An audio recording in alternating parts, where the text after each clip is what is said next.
buenas noches, bienvenidos El Salvador. Qué bueno volvernos a reencontrar en este espacio de entrevista, 8 en punto. Soy Sergio Méndez, su anfitrión esta noche. Ya lo habíamos adelantado en nuestras diferentes redes sociales. Estaremos conversando con representantes del periódico digital El Faro, diferentes investigaciones de las cuales han realizado hasta este momento. Por supuesto, caso del expresidente Elías Antonio Saca y funcionarios acusados de corrupción. El FMLN negoció con pandillas para las elecciones 2004, según investigaciones no solamente del Faro, sino videos, audios que se tienen por parte de esta institución. Conversaremos, señores, con Nelson Rauda, periodista de El Faro, y también con Carlos Martínez, periodista de Sala Negra, también del Faro. Antes, acompáñenos y sea parte activa de la pregunta que articulamos noche tras noche para que usted, por supuesto, pueda no solamente ser parte de 8 en punto, sino que participar. Dice así, acompáñenme. ¿Cree usted que sería necesario una CICIG en El Salvador, CICIES, por las siglas de nuestro país, para que sirva de apoyo y fortalezca los procesos en los casos coadyuvantemente que lleva la Fiscalía General de la República? Un 77% hasta este momento se decanta por un sí, más apoyo para la Fiscalía, un 16% que no, que es suficiente lo que está realizando el Ministerio Público, y solo un 7% dice que se debe de valorar.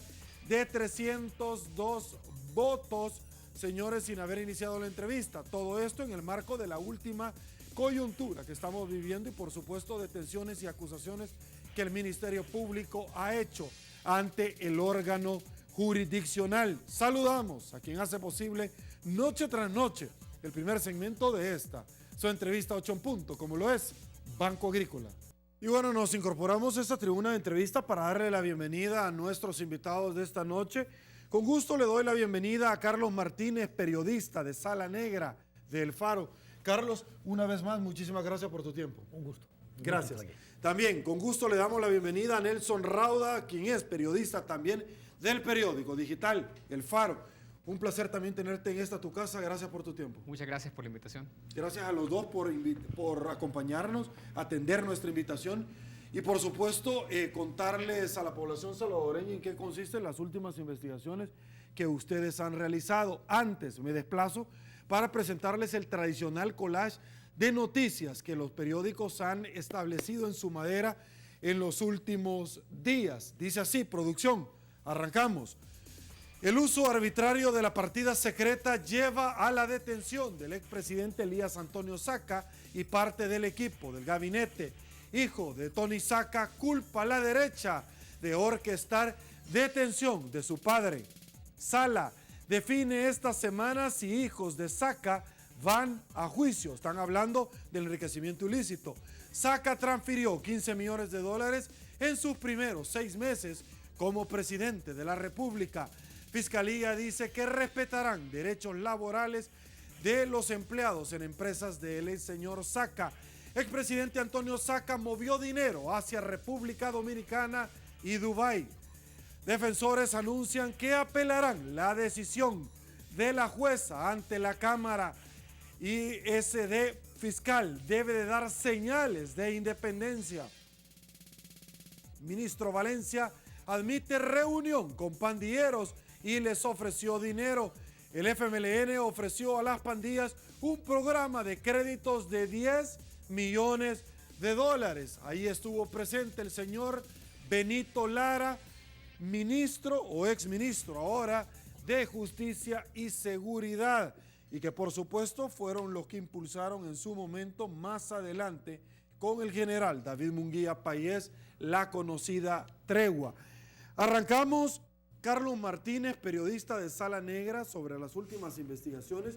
Y yo quisiera ir un poco cronológicamente hablando sobre estas investigaciones, que la población salvadoreña está muy pendiente del trabajo que ustedes desde El Faro están realizando y que por supuesto nos sirve como vertiente a muchos medios de comunicación incluyendo a 8 en punto para poder abordar temática y que debería en algún momento también a las autoridades ser de punto de referencia para también darle seguimiento a las investigaciones. Carlos, hablemos un poquito de la investigación que ustedes realizaron del expresidente Elías Antonio Saca. ¿Le parece? Me parece muy bien. Si quieres, comencemos por ahí, aunque yo creo que la autoridad en esta mesa en la materia es el señor Rauda, que es la persona del Faro que llevó a cabo esa investigación. Ok, perfecto. Usted le da a él la posibilidad y luego vuelvo a regresar con usted sobre este tema. Cuénteme, Nelson Rauda, ¿en qué consistió toda esta investigación? Y de pronto la población salvadoreña o parte de ella debe estar un poco escéptico y decir, bueno, ¿y en qué consistió los elementos como órganos de prueba que ustedes tuvieron para trasladarle esta información? El periodismo informativo que ustedes realizan día a día en este país, por favor. Sergio, bueno, yo quisiera primero empezar diciendo que la investigación o los indicios de enriquecimiento ilícito o de que Saca había aumentado su patrimonio ilegalmente en la presidencia no son de la semana pasada, no son de que la Fiscalía los presentó, no es una sorpresa. El Faro hace 3 años ya había publicado, por ejemplo, que las ganancias de Saca se aumentaron durante su periodo como en la presidencia, una investigación de Gabriel Labrador que la gente la puede buscar y de hecho fue de las más leídas de la semana pasada, una nota de archivo. Y también la mansión de Los Pinos, en la residencia de Los Pinos, que fue allanada la semana pasada, también propiedad de Saca, ya había sido revelada por el Faro como el lugar a donde se mudó Tony Saca al salir de la presidencia y una serie de estratagemas legales que se siguieron para que Saca llegara a tomar posesión de ese inmueble. Es decir, no solamente, digamos, el Faro, pues, sino que el partido Arena, en el proceso donde expulsó a Tony Saca en 2010, también había acusado a Saca de apropiarse de una cantidad similar a la que hemos tenido conocimiento en los últimos días, que son más de 200 millones de dólares. El propio partido Arena ya había acusado a Saca de esto.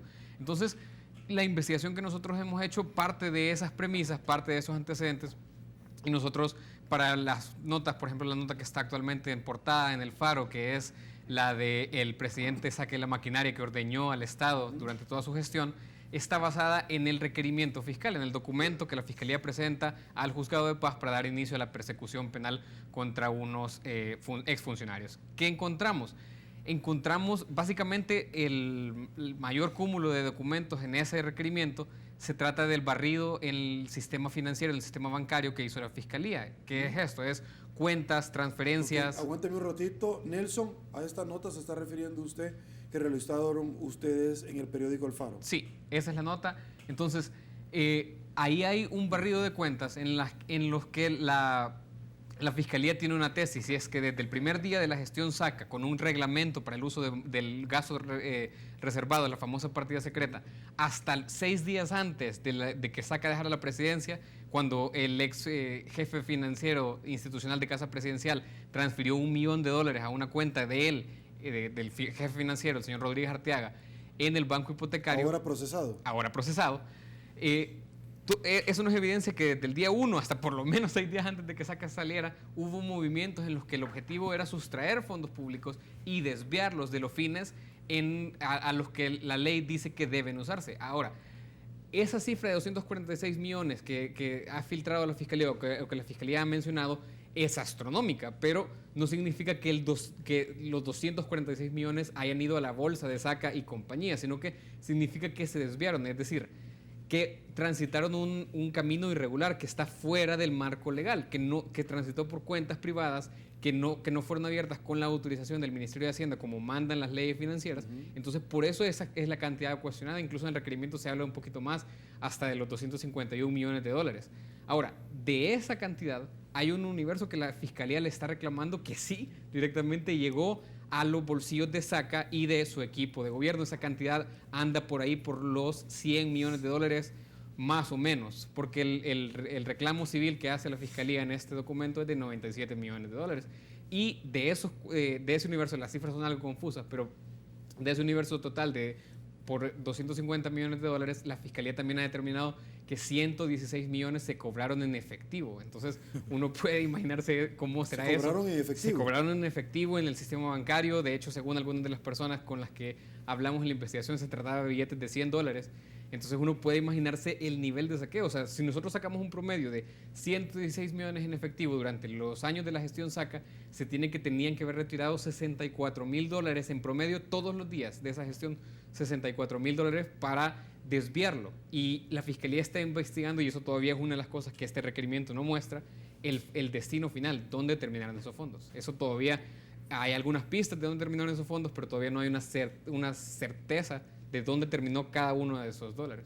Ahora, a mí me llama la atención varios temas, Nelson, sobre esto. La primera situación es que tú decías, hicieron un barrido en el sistema financiero. Me gustaría, uno, que le definieras conceptos para que la población salvadoreña pueda entender, pero adicionalmente a mí lo que me llama la atención de todo esto, Nelson, es, yo no sé si ustedes en sus investigaciones han podido delimitar este tema, porque de pronto, ¿por qué no se informaba la Fiscalía? Es decir, porque el sistema financiero está en la obligación, no solamente por la legislación correspondiente que lo regula, sino que también por la legislación con la relación al lavado de activos o lavado de dinero, que estás en la obligación. Entonces, y si esto se hizo por parte de la banca, ¿por qué de pronto, yo no sé si estos elementos ustedes los tienen, por qué los fiscales de turno no investigaron? Esa es una gran pregunta, y de hecho la Fiscalía plantea algunas líneas en ese sentido. Las cuentas que se utilizaron para mover este dinero son 14 cuentas.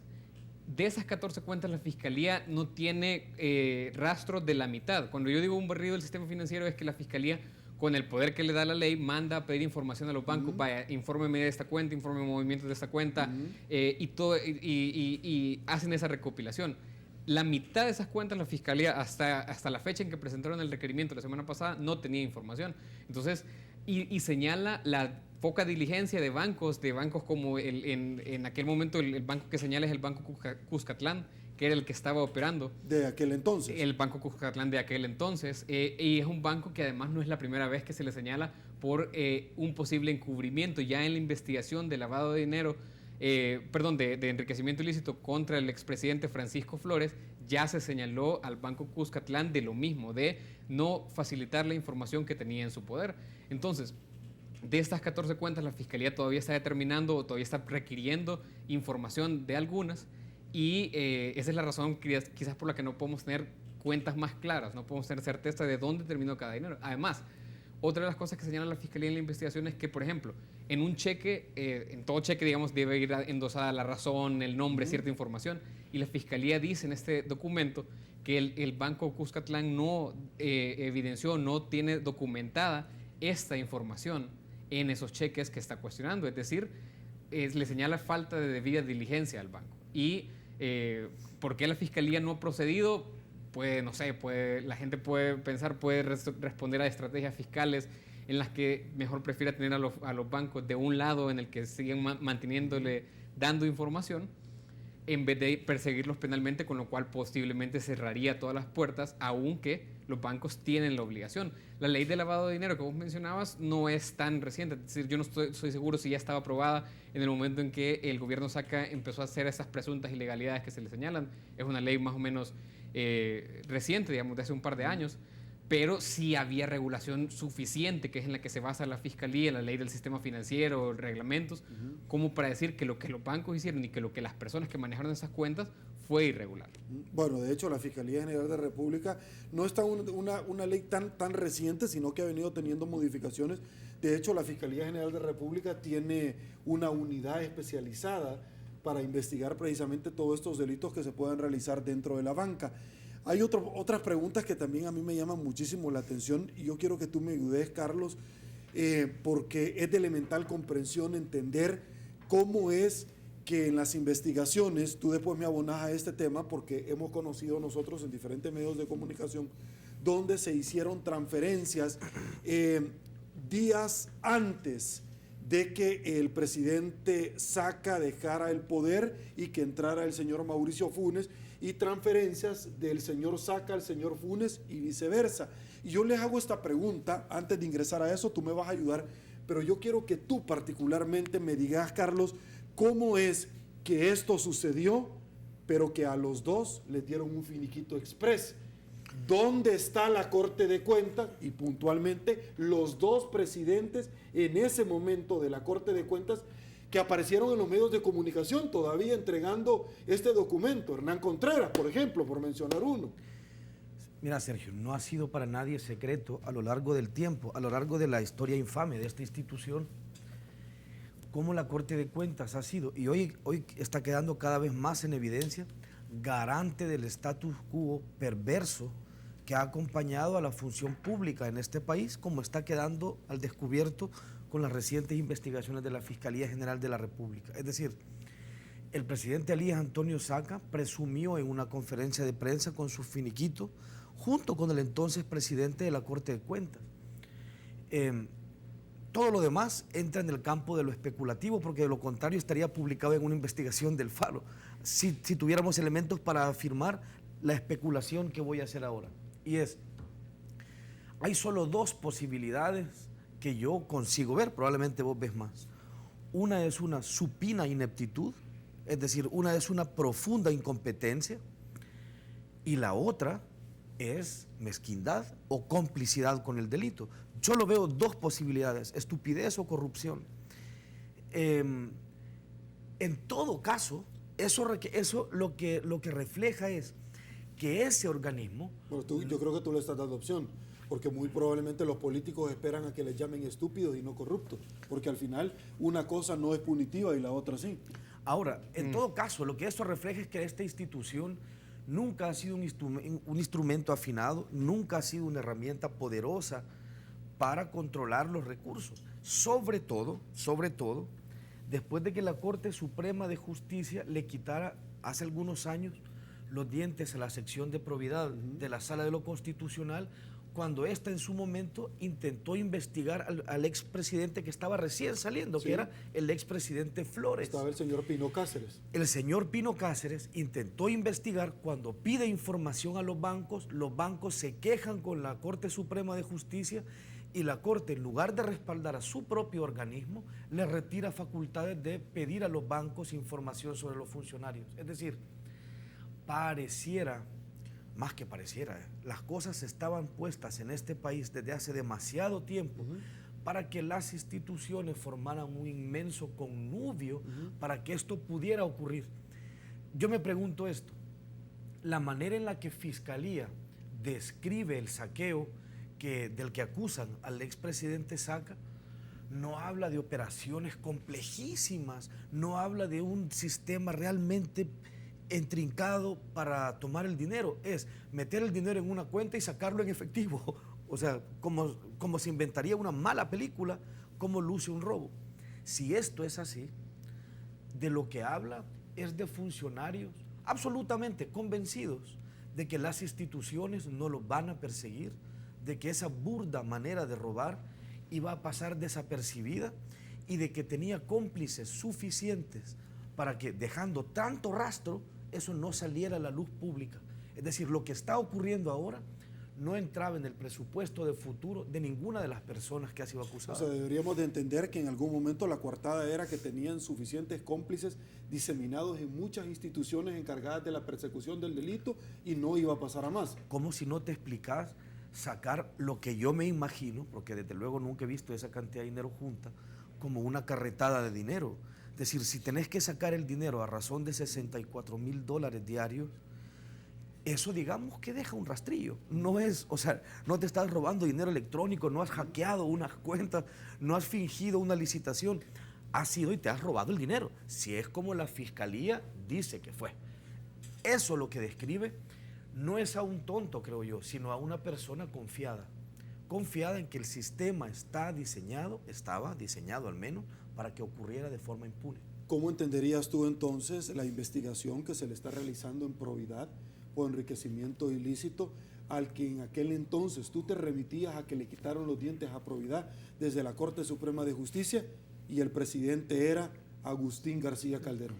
Agustín García Calderón, para quienes fuimos periodistas durante su administración, jamás se caracterizó o nunca fue tipificado como un personaje imparcial, y siempre se dio por hecho que Agustín García Calderón conseguía tener permanentes acuerdos, por decirlo de alguna manera, con los gobiernos de turno, en ese caso con los gobiernos de Arena. Agustín García Calderón no se caracterizó por ser un funcionario que utilizara el poder, el gran poder que tiene la Corte Suprema de Justicia para dirimir asuntos polémicos. Por el contrario, su gestión fue todo lo contrario a polémica, es decir, fue la gestión, la Corte Suprema de Justicia inauguraba tranquilamente cuando había una querella en la Corte Suprema de Justicia entre dos aerolíneas, entre ellas en su momento, si no me equivoco, TACA, inauguraba el nuevo local de TACA, pero por la cara, es decir, no pasaba nada, cortaba la cinta y tal, mientras la Corte tenía que dirimir ese conflicto, si no recuerdo mal. De manera que esas instituciones de justicia, durante demasiado tiempo, creo yo, fueron instituciones dormidas, sin ningún afán de generar conflicto con el resto de poderes y sin generar el balance natural al que están llamadas. Ok, vamos a hacer, señores, la primera pausa. Al regresar vamos a hablar también, bueno, ya le había adelantado la pregunta, pero vamos a hablar de automóviles. Creo que no soy el único que le encantan estos, porque hay dentro de la investigación ciertos elementos donde muchas personas convergen en haber comprado automóviles y la Fiscalía va detrás del rastro de lavado de dinero. Pausa, volvemos.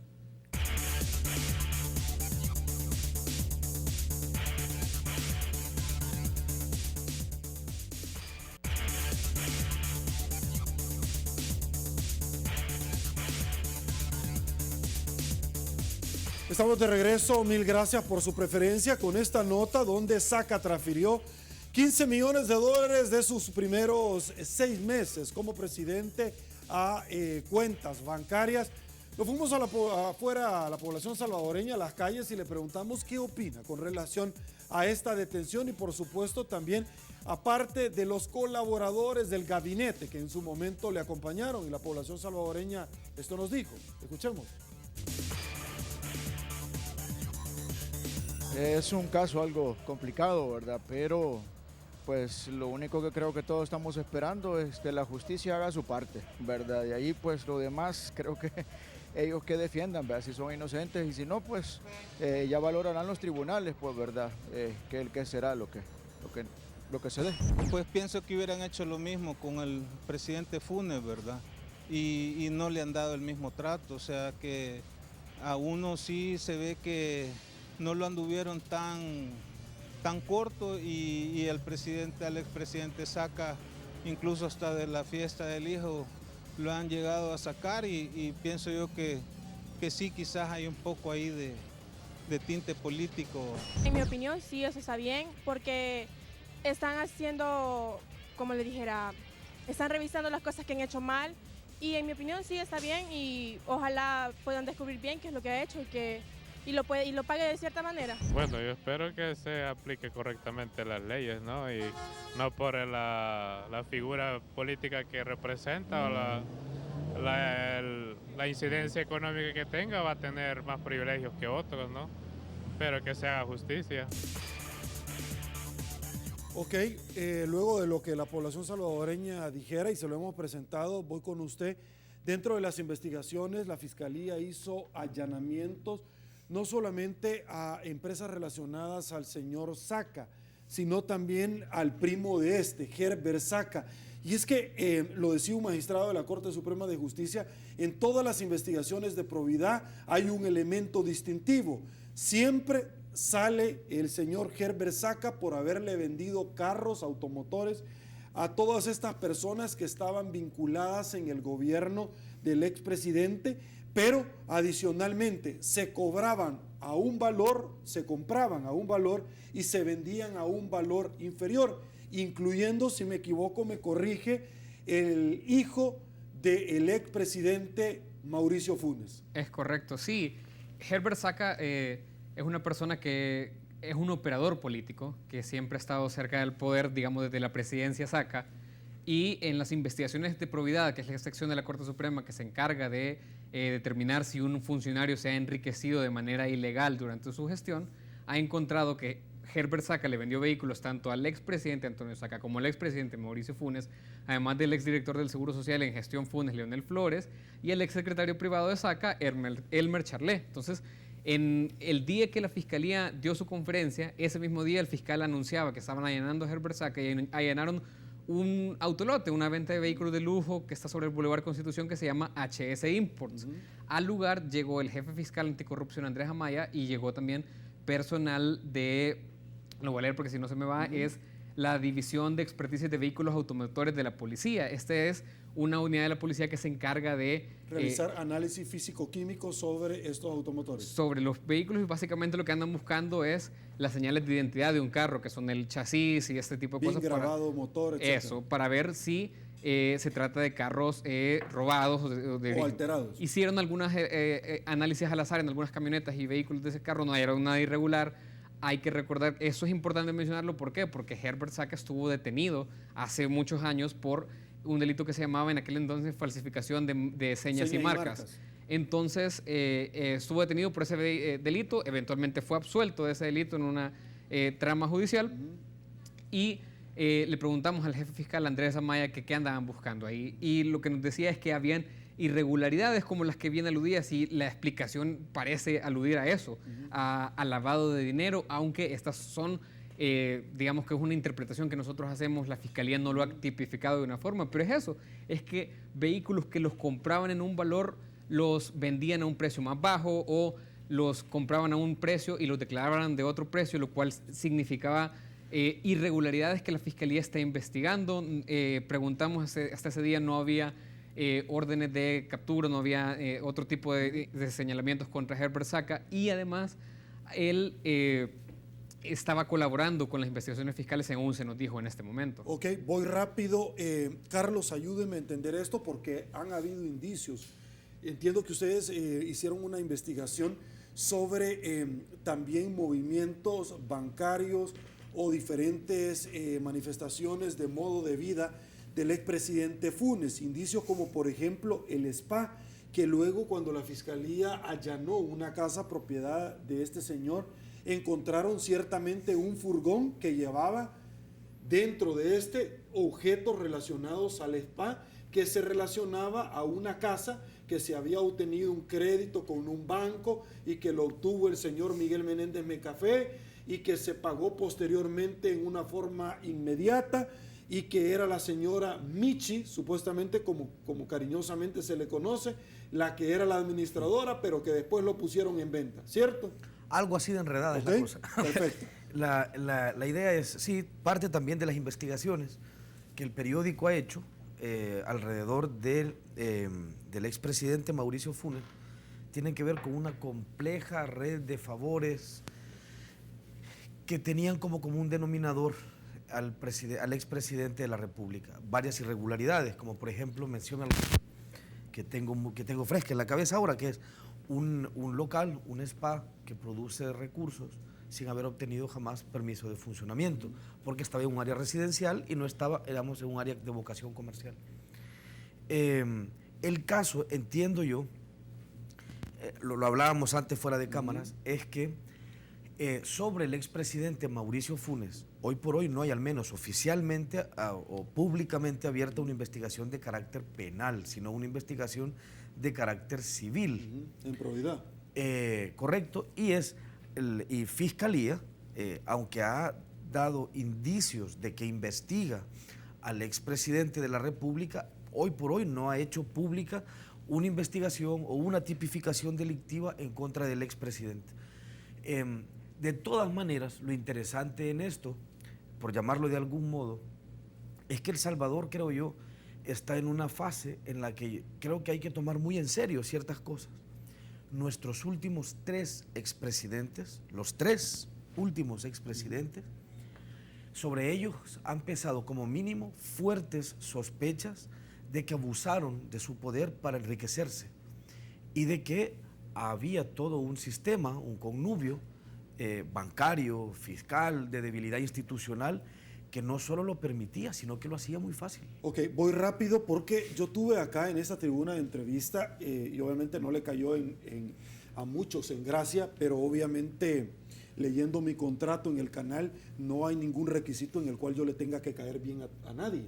Entonces yo tuve acá al ex agente de la DEA, Danny Dalton, y él manifestaba precisamente la relación de un ente como el narcotráfico auspiciando la campaña en parte del señor Mauricio Funes. ¿Por qué señalo esto? Fácil, porque de pronto me voy a la investigación que ustedes realizaron sobre el cartel de Texas y que arremetían contra el ex fiscal Martínez que él no quería investigar. Mira, no voy a referirme a los señalamientos del señor Dalton, porque nosotros al menos tenemos sospechas, hablo por mí y por un par de colegas también, tenemos sospechas de que los señalamientos del señor Dalton están viciadas por otro tipo de intereses, muy probablemente comerciales, entre empresas harineras. Entonces, ciertamente este señor es un ex agente de la DEA que no tiene otra prueba más que el prestigio que te da ser ex agente de la DEA. De manera que, por lo pronto, no considero, porque él no lo ha probado, que los señalamientos del señor Dalton estén sustentados en nada más que su palabra. Okay. Dicho esto, mira, es decir, y esta es simplemente de nuevo otra especulación, y no hay una, ni dos, ni tres ocasiones en que los partidos políticos han sido infiltrados por elementos del narcotráfico, que aparecen en forma de alcaldes o de diputados, que aparecen incluso en cargos partidarios. Ahora, si el sistema de Contraloría Pública permitía, como hemos hablado ya, un sistema de robo tan burdo, ¿qué nos previene o qué no nos permite pensar que los enormes flujos de capital que produce el crimen organizado, particularmente el transporte de cocaína y de drogas a través del territorio salvadoreño, no se hayan infiltrado en las arcas de los partidos, que no se hayan infiltrado en el financiamiento para políticos específicos? Entonces, digo, el sistema es tan laxo y las instituciones tan porosas que eso es una suposición válida, pues. Ok, vamos a otra pausa, volvemos.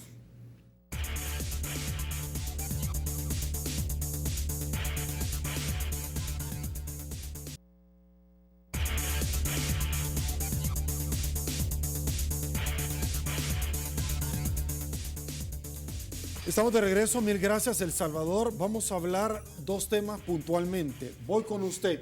Usted hizo un perfil del ex fiscal general de la República, Luis Martínez, y en una investigación ustedes determinaban cómo es que había pagado cuentas que hoy por hoy han sido congeladas por el juzgado correspondiente, desde donde se están ventilando hoy por hoy hasta este momento dos imputaciones de las cuales se le están realizando al ex fiscal Martínez, pero que él pagó créditos hipotecarios en su momento. Cuénteme, por favor. Vaya, la investigación que nosotros hicimos y publicamos en noviembre del año pasado decía esto, que era muy curioso que en el currículum del fiscal Martínez había un bache o un vacío antes de que él llegara a ser fiscal, en el cual no tenía otra supuesta ocupación más que ser asociado del Colegio Liceo Francés, y ese bache en el currículum, ese hoyo en el currículum, coincidía con un embargo que le hicieron de una casa que él tiene en Nuevo Cuscatlán, en la residencial Joya de las Piletas. El tema es que ese embargo se ejecuta, era alrededor de $168,000, y él ese embargo lo cancela solamente 3 meses después de asumir el cargo como fiscal general de la República. Recordamos que él asumió el 4 de diciembre de 2012, para marzo de 2013 había cancelado ese crédito, y lo curioso es que en esa época supuestamente él no tuvo otros ingresos más que los 4,000 y monedas que tenía en su salario como fiscal general. Nosotros buscamos al ex fiscal Martínez para que nos contestara cómo había hecho él ese milagro financiero, y nunca nos respondió, nos acusó de ser mentirosos y etcétera. Lo cierto es que ahora el fiscal Martínez está, desde principios de año, él fue agregado a una lista de 30 funcionarios que estaban siendo investigados por enriquecimiento ilícito por la sección de probidad. ¿Cómo pagado esa casa? Todavía es un misterio para nosotros. Lo que sí te puedo decir es que él en su currículum sí se describe como un experto en la solución de problemas financieros. Ok, voy entonces con el otro tema, y es que el FMLN negoció con pandillas para las elecciones 2004, según el Faro, y en algún momento los han acusado a ustedes sobre que las negociaciones con las pandillas, donde ofrecieron un capital semilla de 10 millones de dólares para implementar diferentes proyectos, es una cena precalentada, esto ya es del pasado, es falso, fueron funcionarios del gobierno anterior, etcétera. Mira, hagamos una breve recapitulación de esto. Lo primero que hay que decir es que las negociaciones entre el FMLN y los miembros de las 3 principales pandillas en el país, es decir, las 2 facciones de Barrio 18 y la Mara Salvatrucha 13, son procesos distintos, con distintos actores, a lo que conocemos como la tregua. Es decir, el FMLN como partido político, al no estar involucrado en el proceso que se conoció como la tregua y que era centralizado por un equipo de operadores, particularmente Raúl Mijango, el monseñor Fabio Colindres, con un equipo que tenían contacto sistemático con el entonces ministro David Munguía Payés. El FMLN consigue sus propias formas de ponerse en contacto con las pandillas, dejando de lado a Raúl Mijango y entrando en contacto directo con las pandillas, según lo hemos investigado. El primer video que conseguimos, mostraba a Arena, a representantes de Arena negociando con las pandillas o pidiendo a las pandillas respaldo electoral a través de Ernesto Mason y del alcalde de Ilopango. El siguiente video que conseguimos es un video donde aparece el actual ministro de Gobernación, Arístides Valencia, entre la primera y la segunda vuelta electoral, revisando con los pandilleros y diciéndole, ¿cómo es que no ganamos en la primera vuelta? Y los otros le dicen, hombre, necesitamos carros para transportar a la gente, él les ofrece dinero para que ellos vayan a pagar DUIs y que movilicen el voto de su gente. En estos nuevos videos nos damos cuenta de que ocurrió al menos más de una reunión entre representantes del FMLN y los pandilleros, entre ellos el que fue ministro de Justicia y Seguridad Pública, Benito Lara. ¿Qué dicen estos nuevos videos? Estos nuevos videos dicen lo siguiente: Arístides Valencia les dice a los pandilleros que hay dinero para entregárselos a un comité de pandilleros formada por los representantes de las 3 pandillas para que estos dispongan a qué proyectos de sus compañeros pandilleros van a financiar con microcréditos para que ellos pongan pequeñas empresas.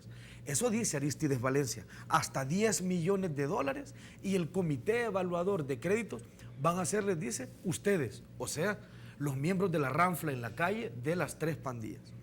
Luego hay otro... Ustedes van a determinar a qué proyectos y quiénes entran. Exactamente, es decir, las únicas personas que iban a determinar la viabilidad técnica de los proyectos. Así como un comité en el banco que determina si pasa o no pasa, ellos iban a Ahí tenías a la facción revolucionaria, a la facción sureña y a la Mara Salvatrucha 13. Ahora, pareciera que ese ofrecimiento de Arístides Valencia de hasta 10 millones de dólares al final de cuentas no se cumplió. Luego hay otra reunión entre Benito Lara y miembros de las pandillas con un audio muy malo en el que apenas se alcanza a escuchar que hay una reunión distendida en la que las pandillas hablan de la figura del testigo criteriado y cuestionan su utilidad. Le dicen, por ejemplo, cuando un pandillero, no son las palabras que usan porque no las voy a repetir en televisión, es cuando un pandillero ya no quiere seguir en la pandilla, se hace testigo criteriado y entonces dice cualquier cosa. Se quejan de eso ante Benito Lara.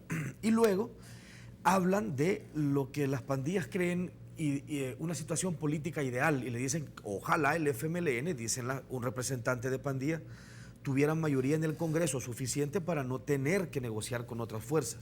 Son los 2 extractos del audio que se escuchan.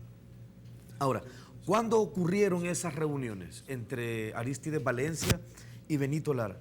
Solo conseguimos establecer como cierto que ocurrieron después de 2011, porque una de las personas, uno de los pandilleros, miembro de la facción revolucionarias de la 18, que aparece en el video, salió libre a partir de 2011. O sea, esas reuniones entre el FMLN y las pandillas tuvieron que ocurrir necesariamente después de 2011. Si todavía era 2011, quiénes eran Benito Lara y quiénes eran Aristides Valencia. Los dos eran miembros del FMLN, los dos eran diputados del FMLN. Benito Lara era miembro de la Comisión de Seguridad Pública y jefe departamental de la capital del partido. Luego los dos se convirtieron en ministros, no viceministros, no asistentes, en ministros del actual gobierno. De manera que la forma fácil en la que los voceros del partido FMLN y del gobierno actual se desligan de esa actuación no solo es irresponsable, sino que además restan relevancia a un asunto de primera importancia, que es, ¿de verdad ese es todo el debate que vamos a tener ante el hecho de tener a políticos y funcionarios públicos negociando con organizaciones criminales? Eso es todo lo que vamos a decir. Si yo te digo, mira, tu partido y probablemente tu gobierno negoció con organizaciones criminales, todo lo que hay que responder es una cena recalentada. Es como que me respondieras con un meme. Es un asunto de primer orden. Hay experiencias comparadas de lo que ocurre cuando se mezcla política y crimen, como por ejemplo en Colombia, como en México, como en Italia. Y las experiencias siempre son desastrosas. Hay un montón de preguntas que era, ¿cómo, o sea, a través de qué conclusiones los partidos políticos, los dos, Arena y el FMLN, llegaron a la conclusión de que había que mendigar respaldo electoral a las pandillas? Es decir, los dos partidos son expertos en los padrones electorales. ¿Cómo concluyeron que esas organizaciones tenían tanto poder para condicionar el voto? Carlos, hay una pregunta que me parece a mí que son la joya de la corona, en el cual nosotros podemos decir apaguemos las luces y nos vamos. Muchas personas a su servidor le han preguntado, y esos videos quiere decir que las mismas maras, al reunirse con ellos, ya llevaban dispositivos electrónicos y los estaban grabando.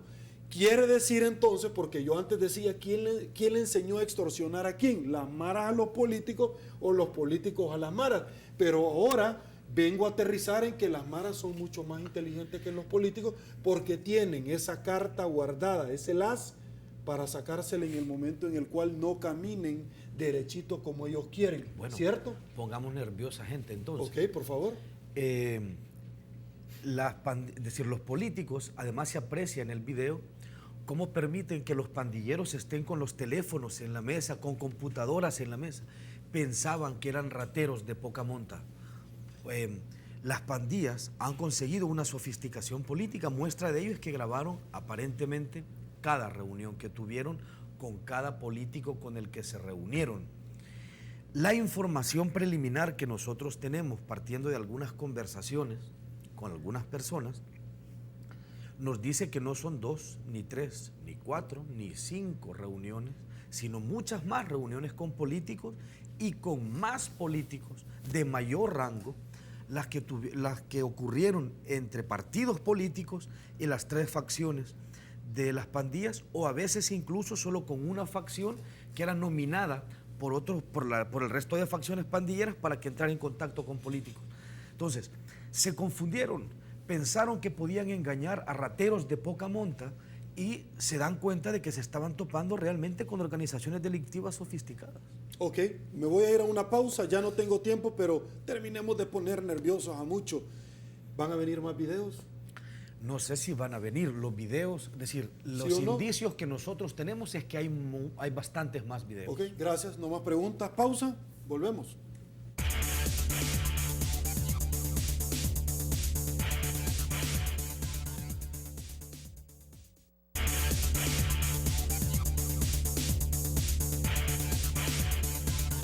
Señores, ya no hay tiempo para más. Llegamos al final de la entrevista 8 en punto. No me resta más que agradecerle a Carlos Martínez, periodista de Sala Negra del Faro. Muchísimas gracias. Placer. Y por supuesto que vamos a estar tocando a la puerta para que nos acompañen en esta su casa. Nelson Rauda, periodista también del Faro. Muchísimas gracias. Muchas gracias. También por el tiempo destinado. A ustedes. No 8 en punto, al pueblo salvadoreño. Gracias. A los dos.